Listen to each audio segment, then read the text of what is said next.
Magandang araw! Alam niyo ba kung bakit tayo bumoboto? Ayon kay Thomas Hobbes, magiging magulo daw ang isang bansa kapag walang namumuno dito. Di ba may namumuno na nga, nagkakagulo-gulo pa tayong lahat? Bakit kaya? Dahil namimili tayo ng maling mamumuno sa ating lahat. Lahat tayo binibigyan ng karapatan magsalita. At isang uri ng pagsasalita ay ang pagboto. Ano nga ba ang pagboto?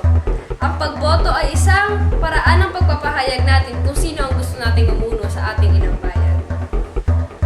Kailangan din nating bumoto ng maayos at tama. Hindi porket sikat ang taong ito, siya na ang iboboto natin at ipapanalo at ilalagay sa posisyon na yun. Dapat din nating tignan kung ano ang kaya niyang gawin para sa bayan natin. Kung kaya niya bang gawing maganda at maayos ito. Ika nga ni Byron de Montes, magbigay proteksyon sa mga karapatan ng tao at magiging daan ito tungo sa mabuting gobyerno. Pero minsan, dahil sa sobrang daming karapatan at sobrang kalayaan ng mga tao, naaabuso na ito. Mali-mali na ang naboboto dahil nabubulag ang mga tao sa katotohanan ng buhay at ng politiko. Napakadaming lalaki gumising sa atin sa katotohanan ng politika. Ngayon naman, gusto namin ipakita sa inyo kung paano ang tamang pagboto. Una, pagpunta sa iyong itinalagang presinto. Pumila tayo ng maayos upang maiwasan ang kaguluhan. Pangalawa, kunit sa Board of Election Inspectors para makakuha tayo ng mga balota.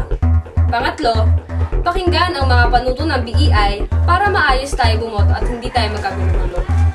Tandaan, huwag tayo titingin sa katabi natin dahil mali ito at meron naman tayong sariling utak para bumoto.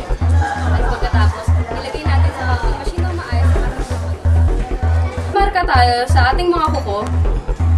Ito ay pruweba na nakaboto na tayo. At ang panghuli, bumoto na tayo. Ito naman ang maling pagboto. Tignan.